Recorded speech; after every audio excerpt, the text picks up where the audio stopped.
We now head into our panel discussion on Violence Against Women's Act. Today, we are joined by some fierce ladies. Jennifer Romero, she is the Majority Staff Director and Chief Counsel for the U.S. Senate Committee on Indian Affairs. And we have Ebarb, who is the Minority Deputy Staff Director for the U.S. Senate Committee on Indian Affairs. Also joining us is Jessica Jensen, the Chief Counsel of the U.S. Senate Committee on Judiciary. We all look forward to this important discussion of Senate Bill 3623, the historic VAWA bill that was just introduced into the Senate with strong bipartisanship support last week. The floor is now yours.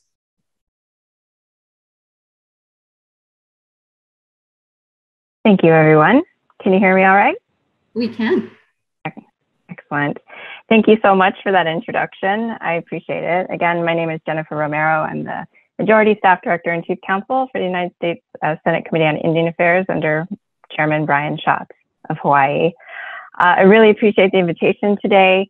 This is exciting times. As the Senator just mentioned, it was a big week for us last week. And I'm really pleased to be joined by my colleague Amber and also my colleague from the Judiciary Committee, Jessica. I think I'll just begin by giving sort of an executive summary, sort of a top-line summary of the tribal title in the overall VAWA bill. And just to table set a little bit, I just have to emphasize this is truly a bipartisan product. The majority on Indian Affairs Committee worked hand in glove with the minority here. We had the same goals in mind, and we worked very closely together with each other. So thank you, Amber, and thank you all of the team on the minority side. So I would like to just also indicate that this executive summary is really, really high level. And if you want more details, the executive summary itself, as well as the section by section, is available on the Indian Affairs Committee website. It's also linked in the joint release by Senators Schatz and Murkowski. So I'll just begin by just indicating that for a long time, the Indian Affairs Committee, prior to even, I think, Amber or our tenure on the committee, has looked at public safety matters in the VAWA space. And we worked, again, jointly together to find solutions based on the very good work that was laid down in the 2013 authorization of VAWA. There are really important provisions and improvements in the new title here, and they increase access to federal resources and data for American Indian, Alaska Native, and Native Hawaiian communities.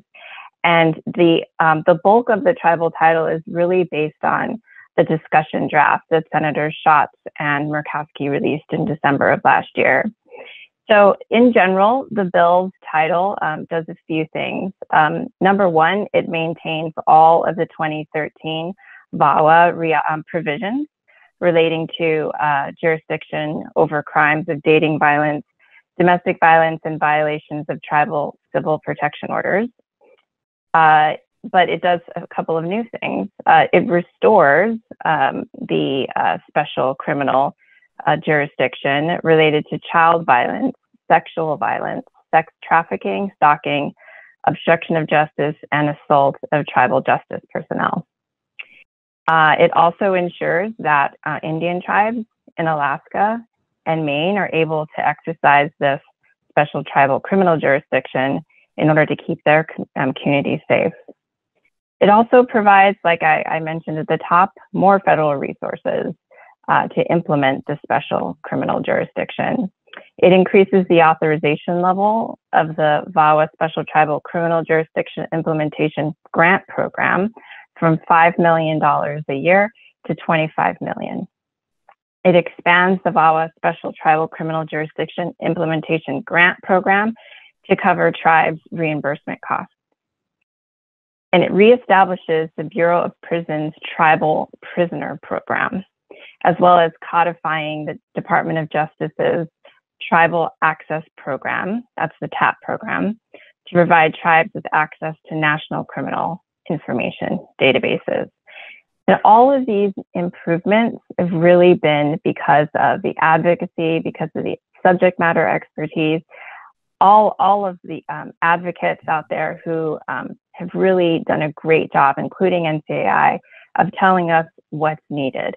After the pilot project ended, what were the gaps in jurisdiction and how was that implementation affecting tribes that were on the ground and seeing these cases come before their courts? What other technical corrections were needed? How can we get more federal resources to support not just existing criminal jurisdiction that tribes are exercising, but also to the eventual restoration of those areas that I just described. So thank you very much. This tribal title is really the product of not just bipartisanship in Congress, but also because of all of the amazing work that NCAI has done, that the advocates have done, the stakeholders, the victims. Thank you so much for helping get us to where we are today. Thank you so much, Jennifer. Okay, we're going to leave a few minutes for Jessica. Actually, I think let's have Amber go next. I think that makes sense. Okay, Amber, you're next. Thank you, and thank you to NCAI and the staff for pulling together this important panel. My Tlingit name is Jendu Kla, and I'm of the Klanadi clan, the Raven Dog Salmon clan. I'm Deputy Staff Director at the Senate Committee on Indian Affairs, where Senator Murkowski serves as Vice Chairman. The Senator has been very engaged in the VAWA reauthorization over the last few years, particularly as it relates to ensuring that all Native women are able to benefit from the protections of the special tribal criminal jurisdiction. We were very excited to introduce bipartisan legislation last week along with Senators Feinstein, Ernst, and Durbin. We've been working night and day along with Jennifer Majority on Indian Affairs on these provisions and in the personal office on negotiations on the larger VAWA reauthorization. And we were very excited to share the news with you and talk a little bit more about this with you today. As many of you know, Senator Murkowski for years has been engaged in addressing the MMIW crisis and seeking solutions to the complex jurisdictional problems that have led to a documented public safety crisis in rural Alaska. 1 in 3 Alaska Native villages lack any law enforcement presence at all, and Alaska communities that lack law enforcement and are off the road system have almost 4 times as many sex offenders per capita compared to the national average. The Alaska Federation of Natives has passed numerous resolutions calling for more federal support to address the high rates of violence in villages and improving rural justice and infrastructure.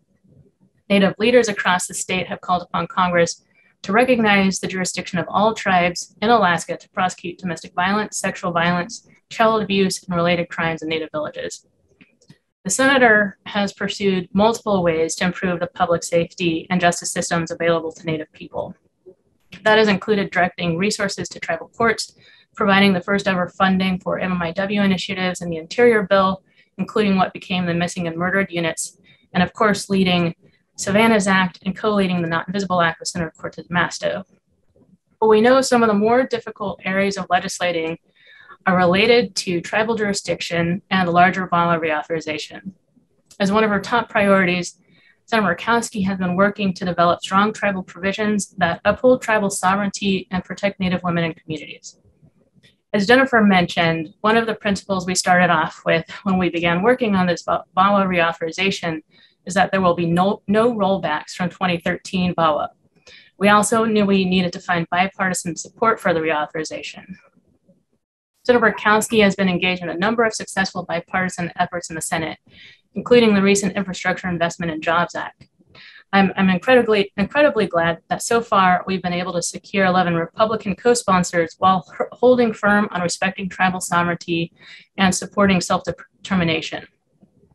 We wouldn't have been able to get to this place with all of your advocacy. I want to thank the many tribal leaders and advocates who participated in our hearings in the Senate Committee on Indian Affairs in December, and those who have met with their delegations to raise awareness about the need to expand and improve the tribal title of VAWA this time around. In Alaska, we have worked with many tribal leaders, advocates, and experts on the Alaska pilot.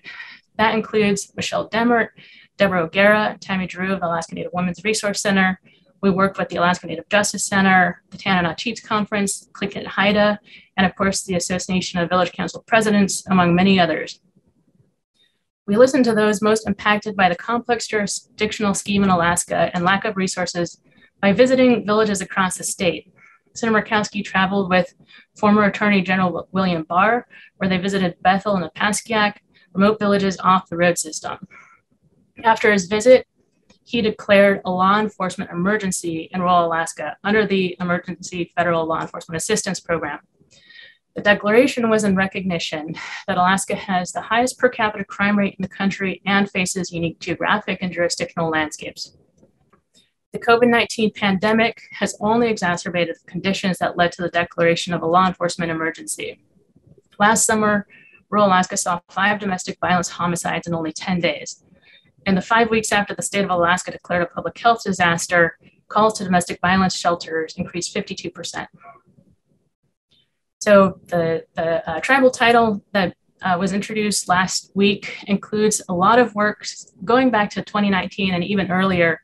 But in 2019, we introduced a standalone bill, the Alaska Tribal Public Safety Empowerment Act. So the tribal title includes that concept in as introduced last week. This is similar legislation that was introduced by Congressman Young in 2019 and in the recent House version of the Violence Against Women Act. So we really appreciated his work on this as well, and are looking forward to building additional support in the Senate and House. So the VAWA reauthorization of 2022 reflects years of input on public safety from tribal stakeholders, and we're very happy to talk a little bit more about it when you have some questions coming up in the rest of the panel. And with that, I'll pass it over to my colleague on the Judiciary Committee, Jessica. Thank you, Amber. Thank you all for having us here today. I am Jessica Jensen. I am the Chief Counsel for Senator Dianne Feinstein on her Judiciary Committee staff, and I've been part of the team who has been leading the bipartisan negotiations on the bill as a whole. And we're just thrilled to be able to say that we introduced a very strong bipartisan bill last week to reauthorize the Violence Against Women Act. It is something that we have been working on, as those of you who have been following this closely, heavy negotiations all the way dating back to 2019. So we have been at this for 3 years with a lot of challenges and disappointments along the way, but really thrilled to have gotten to the place where we are now. Particularly since the beginning of this Congress, there have been really significant efforts on a bipartisan basis to try to achieve consensus on this bill, to try to find a version of the bill that can pass the Senate. And they've been particularly ramped up since the House passed the House version of the Violence Against Women Act reauthorization in March of 2021. So as part of this process, we have been consulting very heavily with committees of jurisdiction across the bill. There are 5 committees with jurisdiction over various pieces of this bill. So consulting on a bipartisan basis with all of those committees, and particularly on the tribal title, as you've heard from Jennifer and Amber. You know, I am not the subject matter expert, and they are the ones that wrote this thing. So we've been so thrilled to have kind of their leadership in this space and all of the hard work that they've devoted to getting us here. You know, we've been working with outside stakeholders on all of the different titles throughout the bill, a lot of consultation as well with the Department of Justice and the various executive branch agencies that have jurisdiction for implementing the different pieces of the bill. So we introduced the bill last week. It includes a strong tribal title, which is something that was incredibly important for all parties involved as we were going through this negotiation process. We had 2 hearings last fall, one in the Judiciary Committee on the bill, and then one in the Indian Affairs Committee as well. That was a really terrific hearing. And now we are at a place where we are looking to move this bill forward. We have been signing members onto the bill as co-sponsors in bipartisan pairs, and we are very proud to say that we are up to 10 Republicans and 10 Democrats, which we believe means that this bill has a path forward. This has been a priority for a lot of folks, including, as he publicly stated, President Biden, as well as Leader Schumer. And so we are very much hoping that this is something that will be coming to the floor quickly. When we introduced the bill last week, Senator Durbin had noted that he had thought perhaps March we could be seeing floor action on this bill, and I think we're all cautiously optimistic that this will be moving quickly. Thank you all for having us here today. Thank you, ladies, and thank you for that, Jessica. Certainly, there has been a lot of the water carrying and certainly a huge anishik to Senator Murkowski and shots for everything that they've done. But to Amber's point too, all of the sister organizations and the carrying of water, and to Amber's point, the guidance that's come from Indian country in terms of, no decisions about us without us, and making sure that that guidance was taken seriously and wholeheartedly. And I truly believe that it is. And I agree, Jessica, we're cautiously optimistic, but we're going to keep the foot on our feet on the gas and keep going, because we know that it's so needed and it's long overdue. I'm now joined today with President Sharp, and we have just a few questions for you. So I will defer to President Sharp. Excellent. Thank you all once again for your leadership and the ability for us just to come together in this sort of venue. We made it very clear when we entered a pandemic, we were not only going to meet the challenge, we were going to emerge even stronger. And I think the advocacy that we're talking about here and the level of success at this point in VAWA is a testament to that.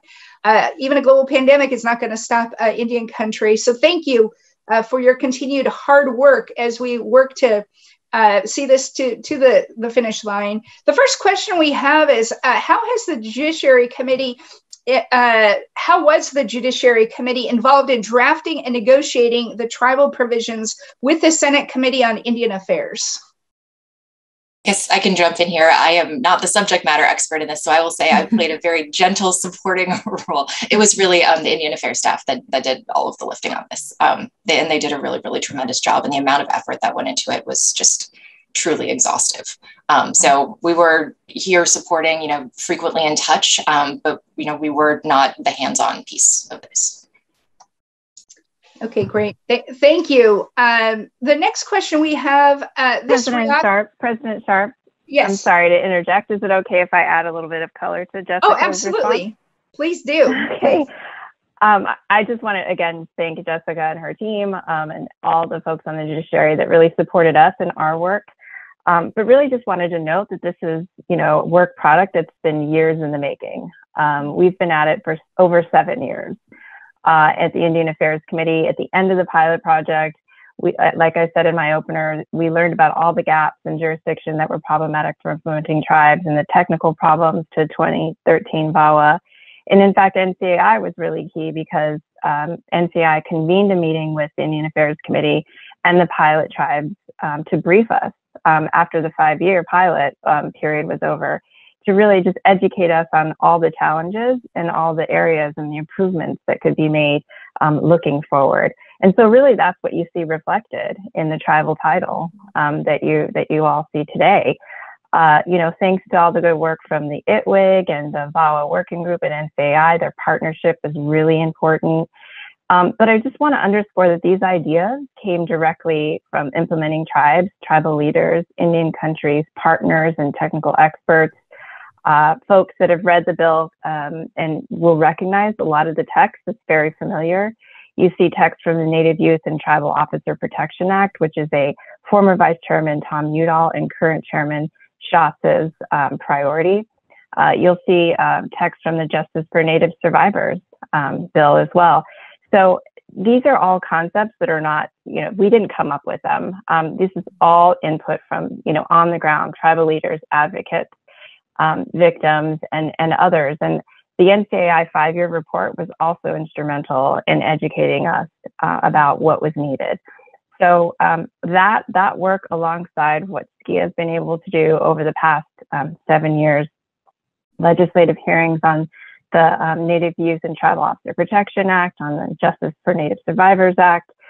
We did oversight on missing and murdered Indigenous peoples, as well as touching on jurisdictional issues and public safety matters in general, and the fact that in order for tribes to implement restored criminal jurisdiction like we are attempting to do now in VAWA 2021 is just resources. It's a resources issue.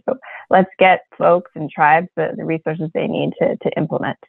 So I think you'll see all of that wrapped up in the tribal title. Great. Thank you, Jennifer, and for certainly adding that color. And I will say here in the Pacific Northwest, it's kind of gray. It has been a rainy day, but as you spoke, I literally saw the sun come out. So thank you for adding that color. Amber, did you have anything to add? And then on the second question, President Holsley, I'll pass it off to you. And how about we just tag team this? Sure. I think that works. Okay. Yeah, I did want to just jump in on Jennifer's remarks just to express our appreciation on the minority side for the good bipartisan work at the staff level and member level. The chairman and vice chairman worked very hard to ensure that there were good provisions and that we had a good process in the committee, that we jointly had worked in a good faith effort to develop the title. I appreciate the the collaboration there, and then also with Jessica and Judiciary Committee, they're allowing us to have the oversight hearing in December and have that process contribute to what became the tribal title in the larger VAWA reauthorization. As I mentioned earlier, it has been a top priority for Vice Chairman Murkowski to get this right. So I am glad we're at this point so far, and grateful to everyone who helped us get here. Thank you for that. Thank you for that, Amber. And it's so nice to see you evolve in your leadership role.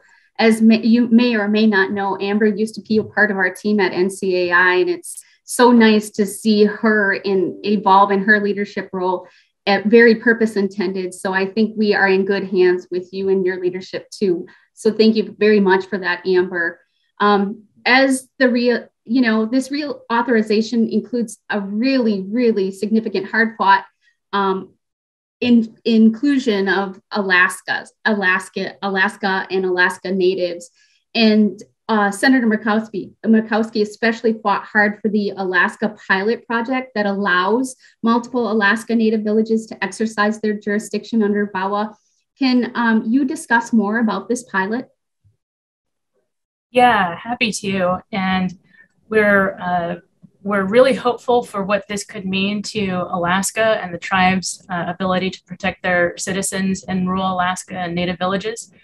We have a complex situation jurisdictionally in Alaska due to the Alaska Native Claims Settlement Act combined with Public Law 280, but generally the issue is a lack of Indian country and no defined territory over which the sovereign tribes in the state can exercise jurisdiction. And so that was really the reason Alaska Native tribes were not able to benefit from this, VAWA 2013 tribal provisions. We worked with Alaska stakeholders to develop this legislation, or this part of the title. And it creates a pilot for 5 tribes in Alaska to participate in the special jurisdiction. It's a separate subtitle in the tribal title.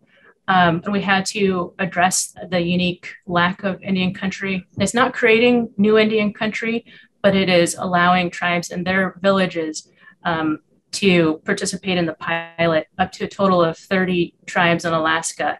It mirrors the way that the pilot was rolled out for the lower 48. And there was also additional the creation of an Alaska Tribal Public Safety Advisory Committee, because we know that technical assistance and creating a community for people to learn from each other is really important, similar to the ITWIG. So we want something that's very Alaska specific for improving justice systems, crime prevention, victim services, and the coordination across federal, tribal, state, and local law enforcement agencies. So that's the purpose of the Alaska pilot. We think it's really important and could be very transformational for improving public safety in Alaska. So appreciate everyone who has sent us ideas about how to do this, and then also for lower 48 tribes being supportive of Alaska tribes and trying to do this. Thank you, Amber. Fawn? Okay, great. Thank you. Our next question relates to resources. It's very expensive to expand jurisdiction. And as we have talked about earlier today, with the Broken Promises report, we're already vulnerable in facing massive chronic underfunding, and our criminal justice system certainly is not immune to that those impacts of longstanding chronic underfunding. So we're very interested to hear from you about the resources that might be available, because as we look at expanding jurisdiction, our justice systems need additional resources for staff, for buildings, for equipment. And we are also aware that there are other needs that just simply aren't captured in the grant-making process, such as the health care for non-tribal inmates in our jails and our systems. And so we're hoping that you could just speak briefly Are there resources available, additional resources in this legislation? And if so, could you expand on that and provide us with that information? Thank you. Sure, I'll go ahead. As I mentioned earlier, one of the improvements that we made to this VAWA reauthorization was really, expanding and increasing federal resources for all of the authorities that you'll see in the bill.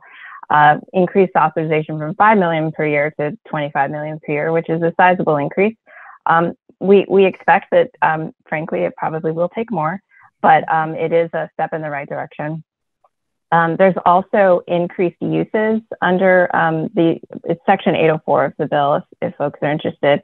There's increased uses for this funding, expanded to facilities, to maintenance and improvements for justice systems, which would otherwise were not permitted previously. And then there's a new reimbursement program headed by or in consultation with DOJ, which addresses the cost of health and indigent defense, which I think we heard a lot about as we were developing the bill.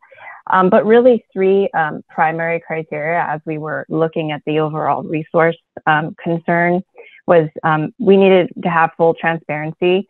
We needed to ensure that this funding would be timely and that there was robust consultation. And I think that we provide for all three of those in Section 804 of the bill. Thank you for that, Jennifer. Go ahead. As you Go ahead, President Leslie. I guess we're just overwhelmed by all of this, right? Please, yes. The floor is yours, President.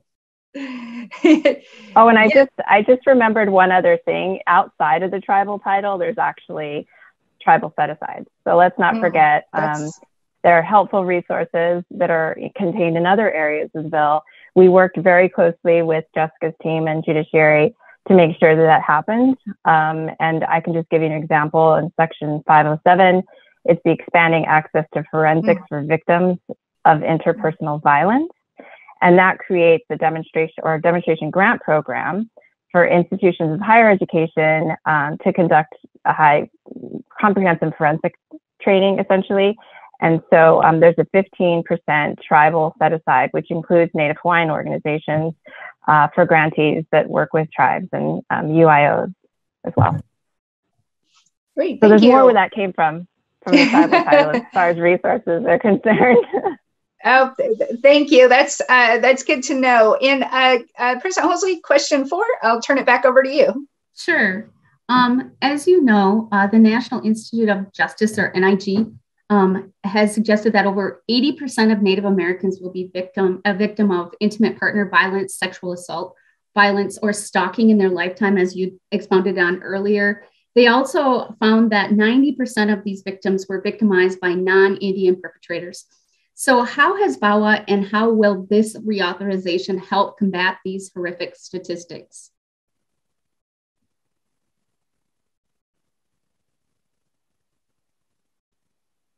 I can take that one, Amber, unless you would like to go. Oh, you can go first. I mean, the expanded covered crimes, I think you could cover, and then I'll just talk about Alaska again.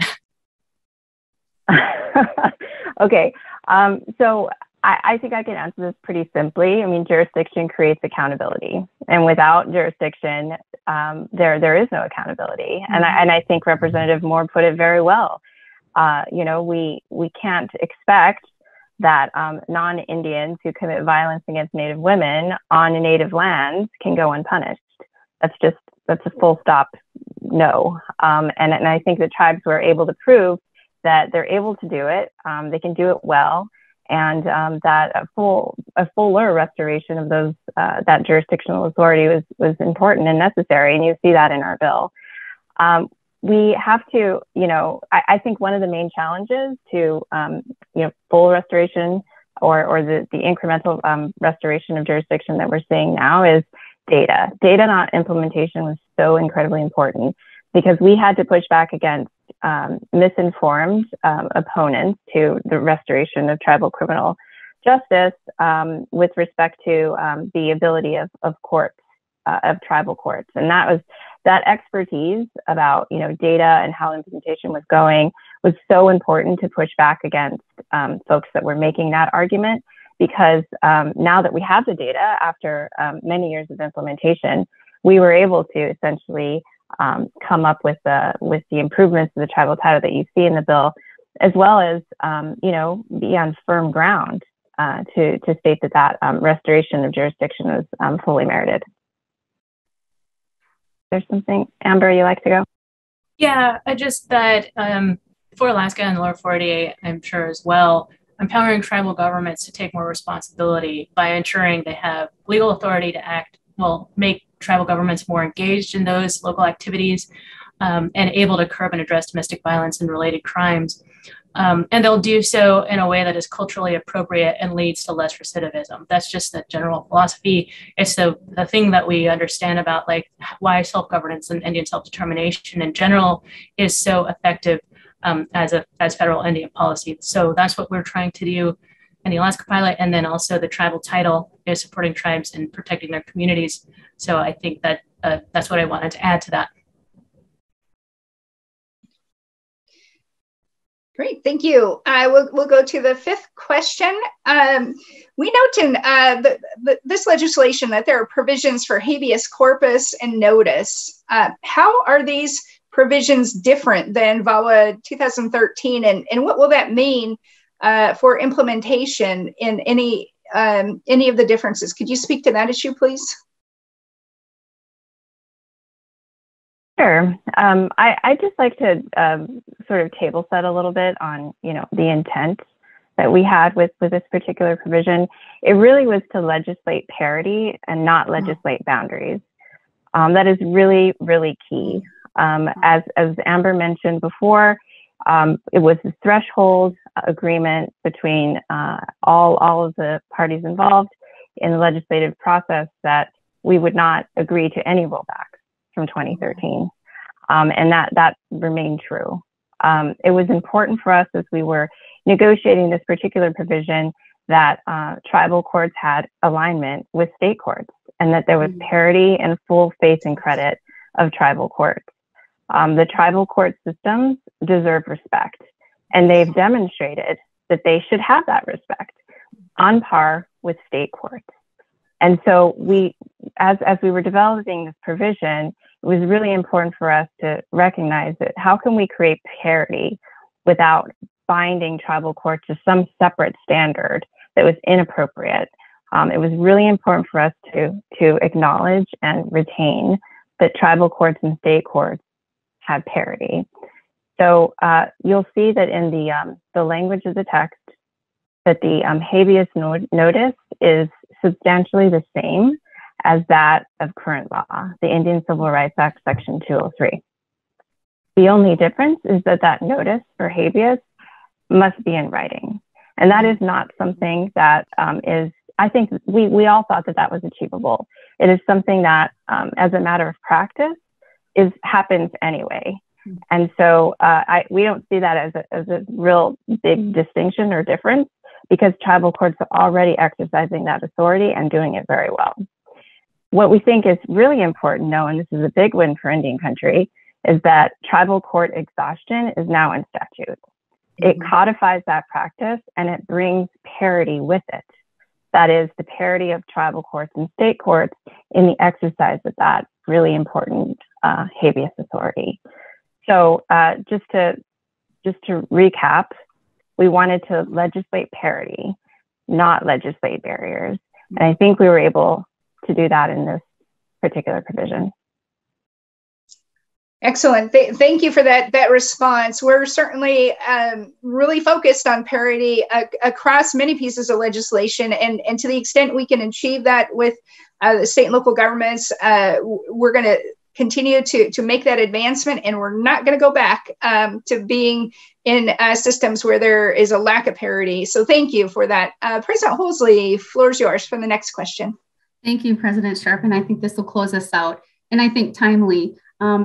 As we conclude this robust discussion and session, can you sort of talk about the process, timing, and next steps for this bipartisanship legislation in the Senate? Yeah, I can jump in here. So as I may have mentioned earlier, we have a bill introduced and we are feeling really good about where things are. We have 11 Republican and 11 Democratic co-sponsors. We also believe that there is quite a bit more support out there for this bill. Like, we believe that it has the 60 votes that it needs to pass. So we are still trying to work out what it looks like for this to get to the floor, because it was just introduced last week. But we do see a path forward, and hopefully one that is going to move very quickly, because this is a priority for the president. It's a priority for us and all of our bosses. It's a priority for Leader Schumer, and we're just really excited to move this as quickly as we can. At this point, Senator Durbin has said he is kind of hopeful that this is going to come to the floor in March. And as the majority whip, I'm really optimistic that he's going to be right about that. So I think we're looking for this to move quickly. And our hope in the process as this comes to the floor is that we are going to preserve the bipartisan negotiation that we achieved, both in the tribal title and throughout the bill, and that this is going to be a strong bill and it's going to pass quickly. Indeed. Well, thank you so much, Jessica, Jennifer, and Amber, for joining this robust and important discussion today. And as stated, this is long overdue for the reauthorization and safety and the Violence Against Women's Act, with strong tribal advocacy and provisions, and in bringing necessary protections to our Native communities, women, children, LGBTQ, and Indian country.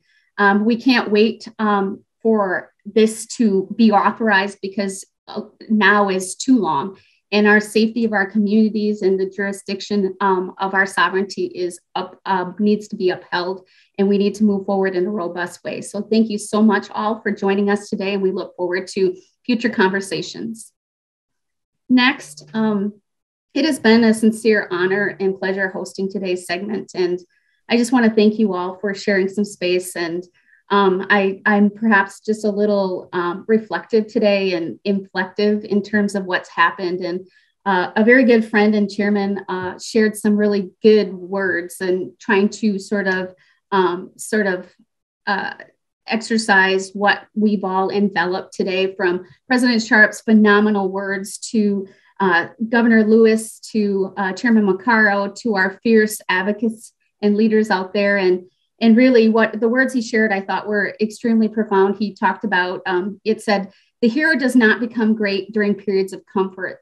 The illustrious, noble souls of our world become strong, brave, and moral, while standing resolutely in the storms of adversity, difficulty, and doubt. It is in the moment that you face your deepest weaknesses that you receive the chance to forge your greatest strengths. And Indian country is no different. Real power then comes not from the life of ease, but one of intense effort, devoted discipline, and demanding action in direction of what supreme self knows to be right. To continue at a time when you ache to stop, to advance when you long to quit, and to persist in the instance when you feel like giving up is to claim your membership among the great warriors that I know you all are, and honorable characters who led humanity to a better place through their earned invincibility.